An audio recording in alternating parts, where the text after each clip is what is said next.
What up? It's GreenLION, and today I was like, yo, we've been playing a lot of like horror games. Why not try something different and react to horror stories? I just searched up horror stories animated. I'm gonna put all the videos in the description, of course.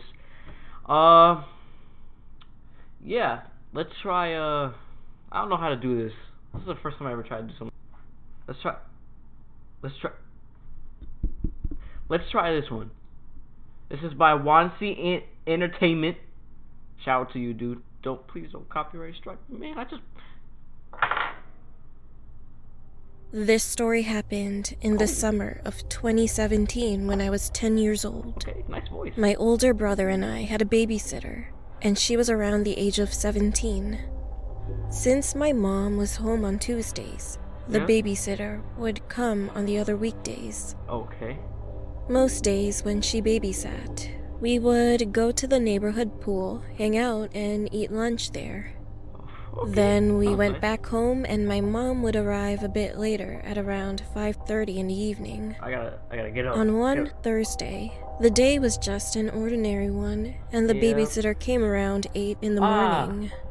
A few hours later, we decided to head to the pool and eat lunch. We all got ready and headed out the door. As I used to be a little paranoid back then, every time I went outside, I made sure I locked the door, and would immediately turn the doorknob and try to open it to make sure it was locked. The door was definitely locked, so we walked to the pool and swam for a while. Then we ate lunch and decided to head back to the house. When we got home, I pulled out the key from my bag, but I noticed that the door was a crack open. I pushed it, and the door What are you doing? If that's, like, literally, if that was the case, I would have been like this. I would have been like, oh, the door's open. The door's open. 911. Hello? Like, what are you doing? You never do that. swung open. Continue. A little chill ran down my spine. Okay, so that's your body telling you to get out of here. That I made sure the door was locked before leaving. Okay, so they My babysitter had a frightened look on her face too. What you doing? But my stupid brother thought nothing of it and just walked right in, so we followed him. About my house, when you walk into the house, to the right is an entryway to the living room. And straight ahead is a hallway to the kitchen. The stairs are to the right of the hallway, and you can see the upstairs railing from the entrance. Okay. We walked into the kitchen and set our stuff down, and I went to go lock the door. After I shut it, I turned back around to go back to the kitchen, but something caught my attention at the corner of my eye. Looking up at the railing, I could see the... Bruh, listen, man. If I see something that doesn't belong in my house, or I know it shouldn't be in my house, I'm leaving, man. It's a curveball. Watch, you could be like, what do I do? She's gonna posture up. She could be like, and stand still, like, go somewhere. Silhouette of someone crouched behind a tall, narrow floor fan. I looked a little closer, and I could see their eyes. They were wide open and were staring directly at me. I was frozen in fear and couldn't move. All I could do was stare back at them, not knowing if it was a man or woman. My babysitter called for me to come to the kitchen, and the figure slowly walked into a nearby room and disappeared.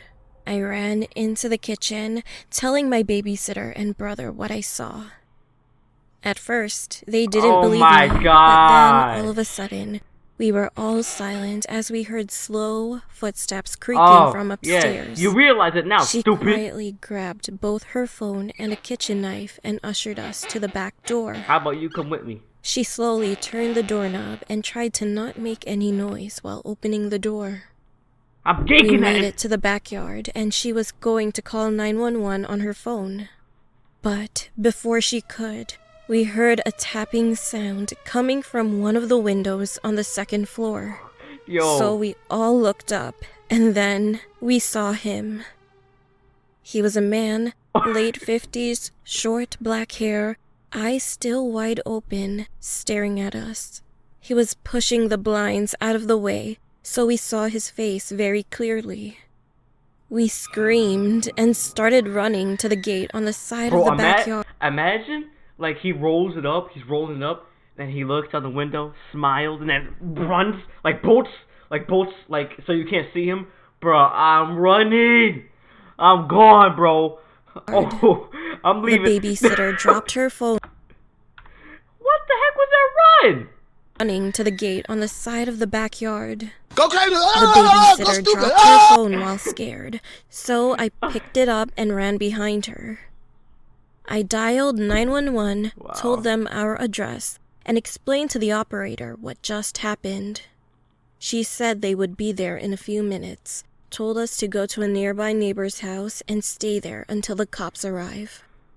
We rang a doorbell a few times, and one of our neighbors, who was retired, came outside.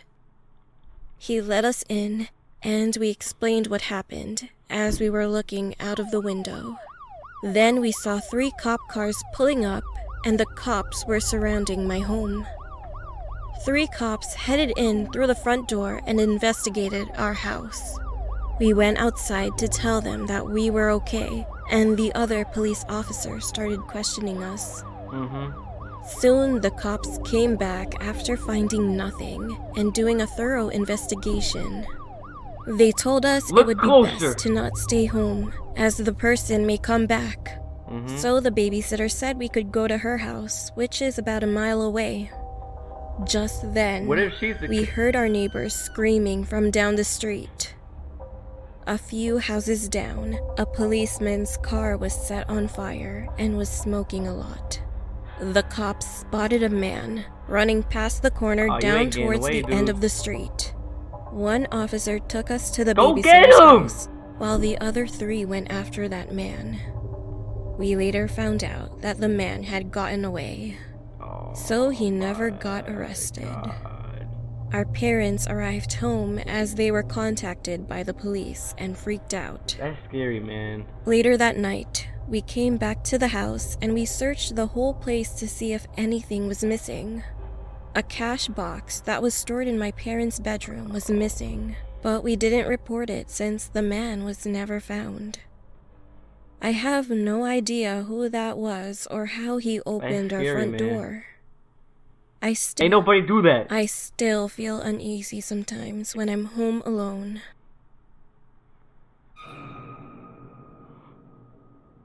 Oh shoot. Let's cancel that. YNC Entertainment. That was good, man. All right, let's minimize this. And let's go look for another one. Okay. Pull this up. Number 1. I'm only gonna do one more after this. That's it. I was having a pleasant dream. Okay. When what sounded like hammering woke me. After that, I could barely hear the muffled sound of dirt coming over my screen. That's scary. All right, let me pause right here. That's one of my biggest fears, being buried alive, and nobody knows you're there. Nobody thinks you're alive. You're underground, slowly dying. That's so, and you got the bugs and stuff coming inside. No, that's horrible. Right? That's actually one of my biggest fears. Number 2. Okay. I woke up to hear knocking on glass. At first. Hey, let me mention the person so I don't get copyright strike. I'm probably gonna. This is by Let's Read. Shout out to you, Let's Read. Don't copyright strike me. Just sorry. Okay, continue. I just had to throw it in there because I don't want to get copyrighted or anything like that. On the mirror again.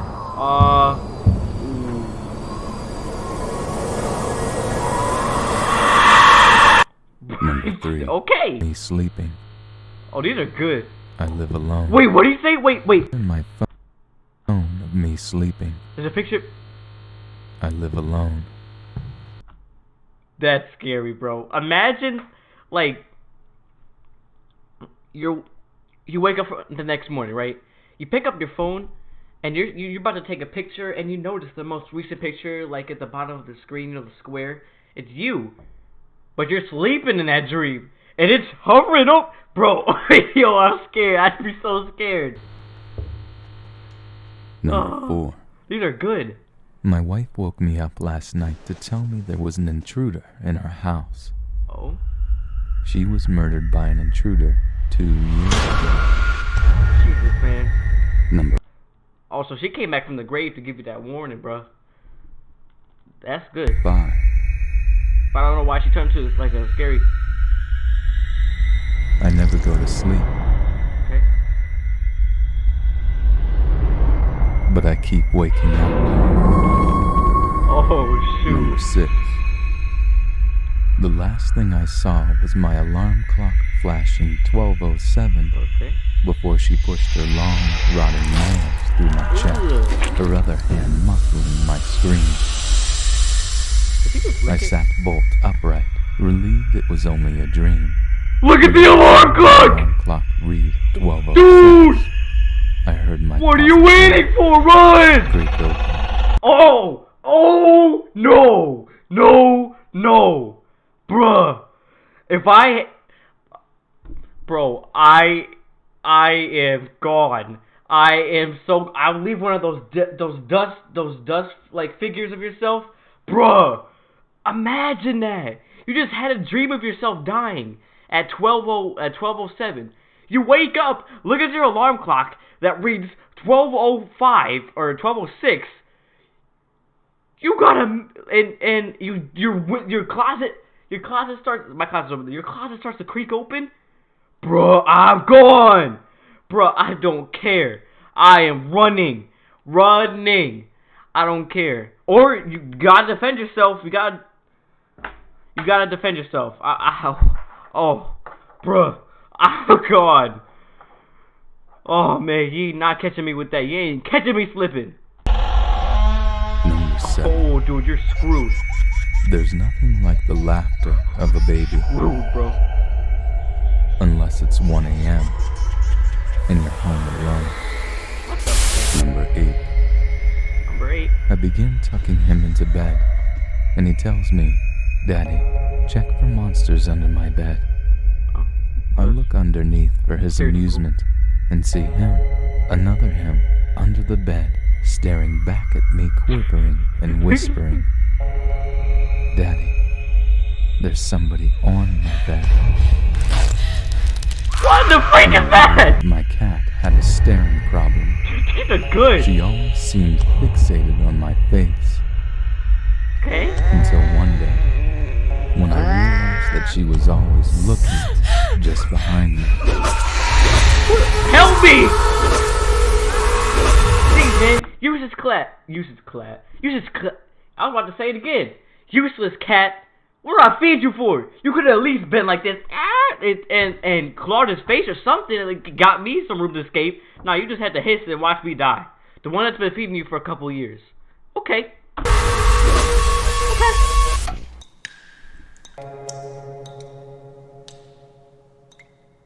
Number 10. Okay. Sarah! A girl heard her mom yell her name from that big downstairs. giraffe neck. So she got up and started to head down. Sarah? As she got to the stairs, her mom pulled her into her room and said, I heard it too. What is that? Bro!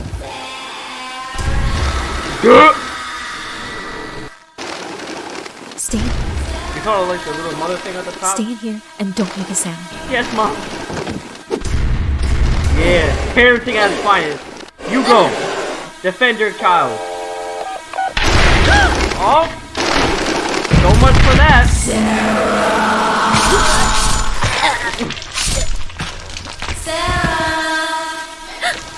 Shut up. Shut up. Stop making sound.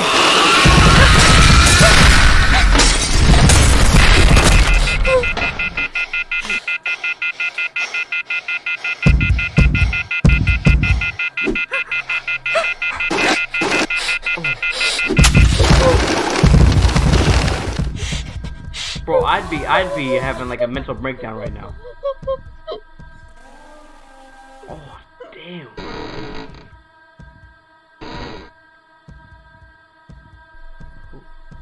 That picture. You're dead. Run! Jump out the window! The window! Is she crying? You just smacked it? Are you stupid? I just spit. I just spit. Well, that's it for you. Weren't quick enough. Oh my god, let's read. That was crazy, big man. That was crazy. Whoa, buddy. Let's get out of this. That was crazy, dude. Oh man.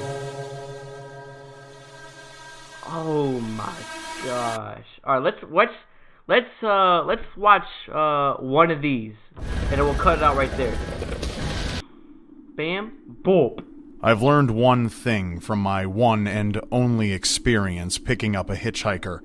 Don't pick up a hitchhiker. You ever see the Twilight Zone? It was a Saturday night, probably around 1 in the morning. I was driving down the 542 in New Jersey, a route I commonly took to get into town. It was a long stretch of nothing but woods on either side with the occasional residence. I was on my way back home from town, and as usual at this time of night around our quiet old town, there was not a single other car on the road. I turned on the off-road lights on my Jeep to have optimal vision on the unlit highway, which allowed me to spot somebody far down the road, just standing at the side. As I got closer, I saw him raise his arm up and stick up his thumb. He was trying to hitch a ride. My heart started racing. I had no idea if I should stop or not. I slowed down just to get a better look at the guy, first of all. He seemed like a younger man, maybe 28. He had on a light gray hoodie with the hood over his head and blue denim jeans. Wait, let me get the time to make a decision was immediate, and with a lack of my better judgment in the heat of the moment, I came to a stop, rolled down the window, and asked, I don't think it's probably "Where are you heading to, friend?" He's not the original creator, but "Just up the road," he said in a deep, quiet tone. "Hop in," I called out the window. Stupid, bro. He opened the door to my Jeep and stepped inside slowly. Jeep Wranglers have very tight seals on the doors, so when he tried to close the door the first time, it didn't shut. I politely said, "Oh, the door didn't shut. Just open and slam it shut real hard. These doors are hard to close." The body language he was giving off in response was unsettling. About 3 seconds after I had finished my sentence, he looked at me, then turned his head slowly to the right, and again... So he went like this. Just the thing. He said... 1, 2, 3. Then he did this.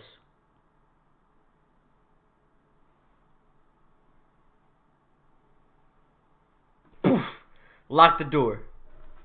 And waited 3 or 4 more seconds before finally opening the door and then slamming it back shut. By the way this guy was moving, I already regretted my decision to let him in. Well, then kick him back I put out. my foot on the gas and we started moving along the road. The speed limit on this road was 55, but I was going 75 just to get the guy to his destination Nobody quicker. was there, so you're good. So, how far did you say you're going? There was an awkward gap of silence before he replied with, "Just a few miles up." I wanted to turn the radio on to kill this awkward and downright creepy silence, but something in my head told me not to for whatever reason. Dude, music can solve anything. Suddenly, I could see just through the corner of my eye that the man had turned his head and was staring in my direction. Get out! At this point, I was telling myself that I needed to get this guy out of my car. For a good mile, I felt his gaze just hitting me like a brick, and all the while I tried my best not to look back. Finally, he turned his head the other way and said, "You know, I've been wondering for the longest time if it's just worth it to end it all." I looked at him in confusion. You're getting out this car! Look at his face. He's like, "Oh, freak. What did I just do?" You're getting out this car. I don't care. You're leaving this car. Get out. This man said, I just wonder if it's worth ending it all. Imagine if he was at the wheel, bruh. If he was at the wheel, I'm getting out. I don't care if he stopped it for me. He dug his hand into his pocket and said, I've been carrying this knife with me for the past few weeks, wondering when the right time would come. He pulled out a big red knife from his pocket, and at that instant I felt like my stomach had dropped out of my body. I told him to put the knife away immediately. He told me in a calm, emotionless voice, pull over next to that sign. I did what he said, coming to a stop next to a speed limit sign, and what followed still haunts me. He began to slit his forearm next to 3 other scars from previous assumed self-inflicted cuts and let out a disturbing moan. I managed to choke out the words, you need to get out of my car right now. What the freak is wrong with this guy? Now, buddy. He looked at me again and said, get out of the car. I want to show you something. No, thank you. I told him no, and he raised his knife up closer to me as an obvious threat. Get out of the car, please. Just get out for a second. There's something I want to show you behind that sign. Do something, dude. I knew my life was on the line and I had to be smart. I said, yeah, okay, man. Let's go. I opened the door to my Jeep, making a point of leaving it open, raised my hands in the air and backed away slowly from the door. He too left the car and started walking over to my side. At the exact moment that he was directly behind the car, I jumped back in, threw it into drive, and floored it down the road, never looking back. I got back home within 10 minutes, still breathing heavily and wanting to throw up. This was the scariest thing that has ever happened to me. I bet. And I urge everybody and anybody that if you by some chance see a hitchhiker on a dead road at some odd hours of the night, do not take any course of action other than speeding right past them. Hey, no, thank you for letting me watch. That's crazy, bro. But, I think I'm gonna end it here, fellas. If you guys want more of me reacting to horror videos, just let me know in the comments. This is GreenLION, and always, peace out. I'm coming for you.